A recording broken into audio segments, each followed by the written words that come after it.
Welcome to the Frontline Herbalism podcast with your host Nicole Rose from the Solidarity Apothecary. This is your place for all things plants and liberation. Let's get started.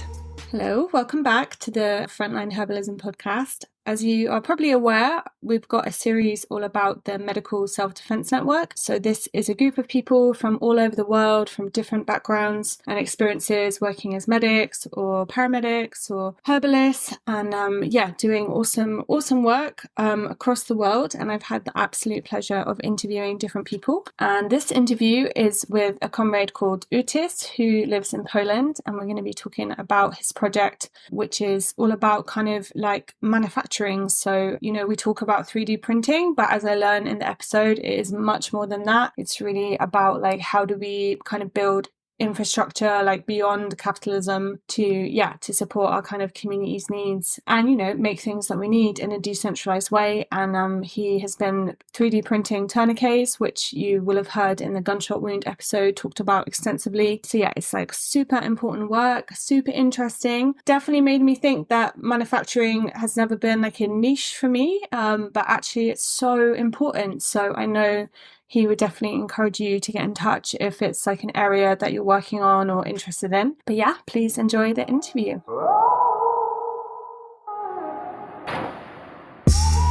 Hey Outis, thank you so much for coming on the podcast about the Medical Self-Defense Network. Before we start, please can you just introduce yourself, your pronouns, and like literally any political affinities or projects you'd like to include, just to learn a little bit about who you are and what you do. Oh, yes, with pleasure. Thank you for having me here, etc., etc. Let's start from my pronouns, which are absolutely traditional, unfortunately. Him, his, he, him, his, yes, probably. Well, political affinities are roughly anarchistic, very roughly, and that's for lack of better label. Projects, my main project at the moment, and it's a reason why I am with MSDN, is building a manufacturing and even industrial infrastructure for radical movements, especially for freedom-oriented radical movements. And I usually call it, doing economic guerrilla against capitalism and state, which is perhaps to some it may be a little bit surprising, but that's something we sorely lack. And my work with MSDN is exactly for the same reason. I'm trying to expand and provide material base, manufacturing base for MSDN projects. Current topic of the day is the tourniquet. Tourniquets are I'm trying to get the proper words in English. Are the devices that you wrap around your arm or leg? Don't try it with your neck, and fasten very, very tightly to stop blood circulation if in a given limb. In that way, if you are hurt, if there is a wound in your leg or hand, you stop bleeding, and you have or another person has a good chance to get delivered to the hospital where they can take care of them. So the tourniquet is a cramping, probably cramping device for stopping bleeding. All right, now 3D printing. Yes, we are trying to print 3D the tourniquets. And what is 3D printing? Most of us probably know what is a glue gun. Yes. We have a glue gun. We put a bar of glue into it. It heats up, and we can squeeze the liquid glue to connect something, or just to make some slime on the surface, and it's getting harder when it gets cold. So now you should visualize a very, very tiny and precise glue gun controlled with a computer precision, and just going from point to point and dripping droplets of plastic, building something like, one layer on another layer and another layer, and that's 3D printing. It works like a printer, only with plastic, and the printouts are not flat. But the simple description, a glorified glue gun, is probably the best for people who have no idea about it to get a grip. Tourniquets are important. Why? Tourniquets are obviously important anytime somebody is seriously wounded and it makes their limbs bleeding like very intensive way, because this is the best way to stop this bleeding. Not kilograms of gauze or whatever, or plasters. It won't stop this. The most radical and immediate way to stop the bleeding is to use tourniquet, to clamp it on the limb, tighten it very, very, very closely, and then, of course, you put something on the one to prevent from further injury.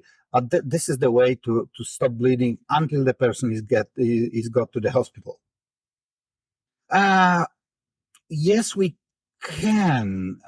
We actually, the problem with 3D printing is that everyone's talking about 3D printing tourniquets.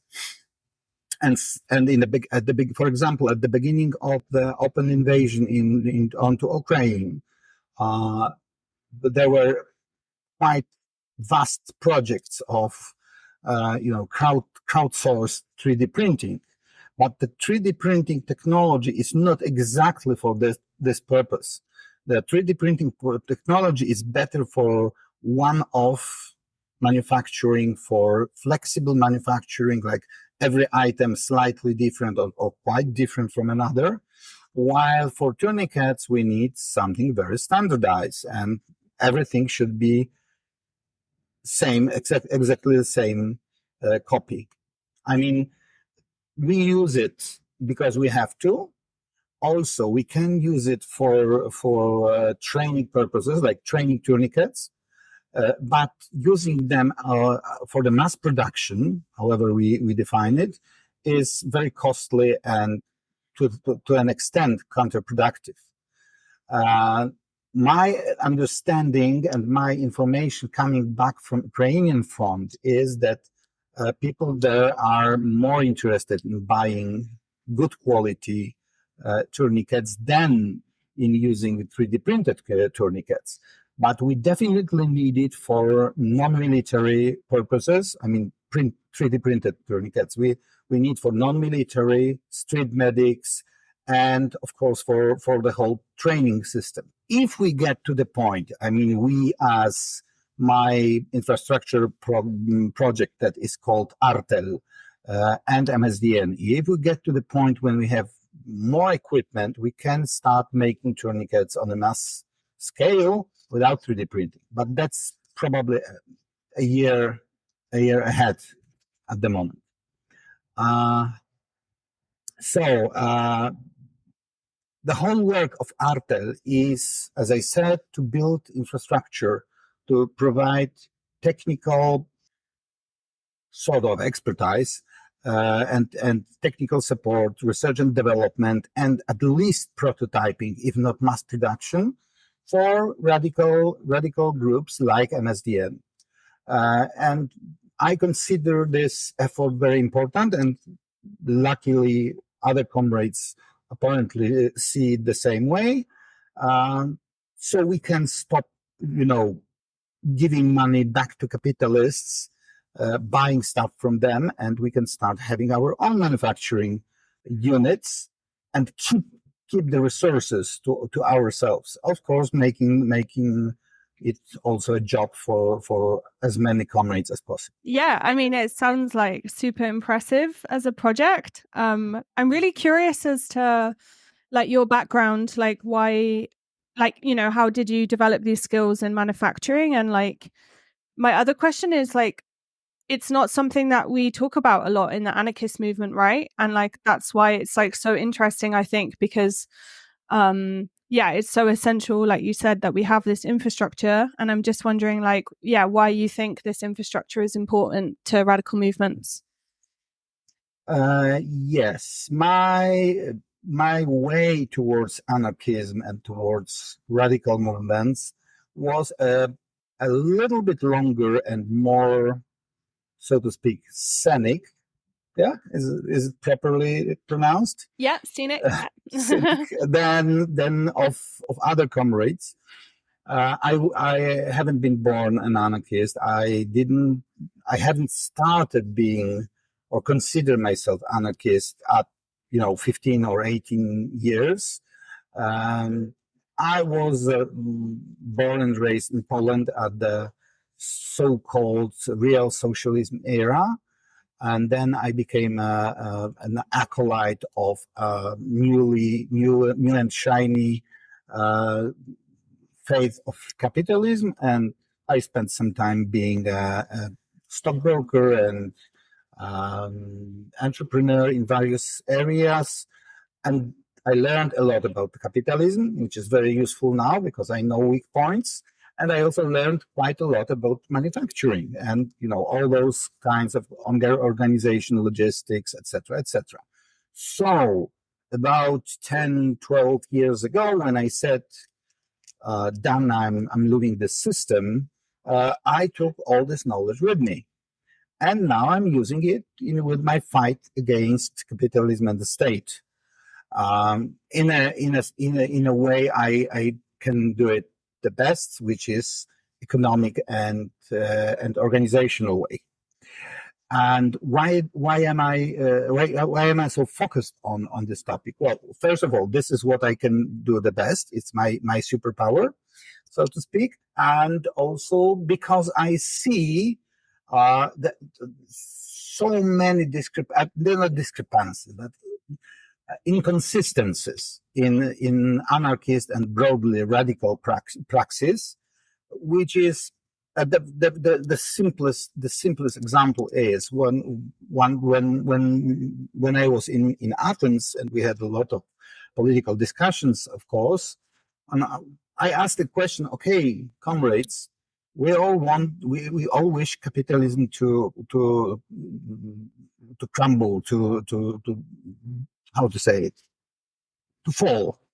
But when it falls, the dumpsters will be empty. So how we're going to get our food? And that was the moment of silence. And that was the moment when I realized that there's hardly anyone within the movement thinking about building our own infrastructure. There are people outside of the movement, like permaculture movement, all those eco villages, and etc., who are working on it. Who are working mostly on food sovereignty aspect. But first, they are hardly as political as we are. And second, there is almost no one thinking about the manufacturing in an industrial sense, research and development in an industrial sense. This is sort of my long-term hobby or a private curriculum, studying on old and abandoned technologies and old and abandoned ways of organizing community effort in context of the situation we have here when we see the industrial civilization disintegrating, not so slowly. So this brought me to the point. I just looked at the movement and saw a gap, and I said, okay, I am a piece of a puzzle which more or less fits this particular gap. So that's what I'm doing. Amazing. That's really inspiring. And I'm very grateful that you are that piece of the puzzle, because I know absolutely zero about manufacturing. But I definitely learned with the pandemic about, things like supply chains, like even with herbal medicine and the clinic that I work in Calais, like, we couldn't get hold of certain things. We're having to buy plastic bottles from China, like things like this. Like, it did feel like, at least with herbal medicine, that you have some autonomy over the supply chain compared to other forms of medicine. And I think your project is super interesting because it's like, developing this like medical infrastructure. Are there like other like medical resources that can be 3D printed? Well, first of all, we can print all kinds of small devices like stethoscope or any other examination devices. We can the thing is with this 3D printing, it's bloody fancy. It's like a new trend. You can 3D print everything, and that's not true. The technology is the tool. If you have a new shiny screwdriver, it doesn't mean that you're trying to drill a hole in the wall with it because it's a new and shiny. You get it, your old trusted drill for it. So we have much more than 3D printing available. And one of the things that are very important and almost nobody thinks about is that we have a growing shortage of raw materials. That's called, the pig oil, pig something, pig everything, actually. And the most efficient way to go is recycling and reusing. So if we need something, we need to build something. I don't know. There are the devices that are used to remove all spit or whatever from human breathing ducts. Yes, air ducts. Now I don't know what's the English term for it. A suction device? Suction device, yes. Of course we can 3D print it, but more efficient way is to make a construction using existing pieces of plastic, like plastic bottles, like rubber, whatever, to make a suction, the lower pressure area. 3D printing is extremely expensive. It's the equipment for it is very, very picky as for environment, and you need to keep it in a special container or in a special room, etc., etc. So we really shouldn't be focused on 3D printing, although it's very good, to bring people's attention. But there are more and more existing technologies that are cheaper, simpler, and easier to deploy in situ. You can go to it's very hard to get a 3D printer to work, say, in Bakhmut or whatever, but it's very easy to no, relatively easy. Let's not be over enthusiastic. Relatively easy it is to design something around existing materials and tools as they are at the front line. We know that there are tons of plastic waste at the front line.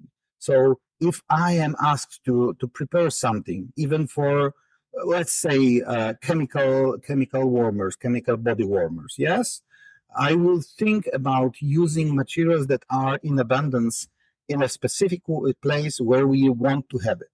So the logistics is less loaded, and the chain, or the logistic chain you mentioned, is as short as possible.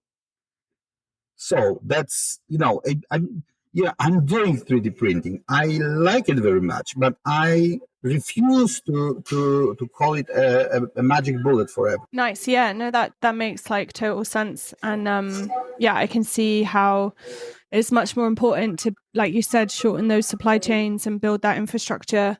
In terms of your project, like what what kind of support or solidarity are you needing at the moment? Like maybe people listening to this could be interested in getting involved or might also have skills like yours. Like, yeah, what kind of support are you needing right now?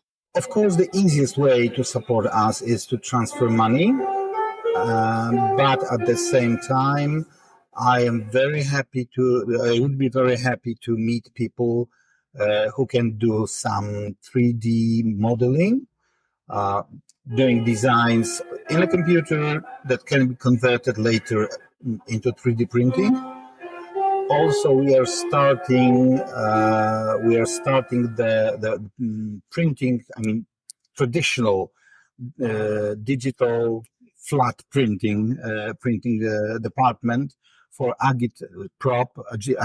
agitation propaganda needs, and I'm also looking for people who can do some graphic design for those prints. If anybody is able to give us even older devices like 3D printers, scanners, cutting plotters, various tools to process wood and metal, we would be very happy. Of course, sometimes it's not sensible to transport something across the continent, but if it's somewhere close like Germany or Czech Republic, we will be happy to get it and put it to work. Other than that, just you can contact me anyway, and I can discuss it.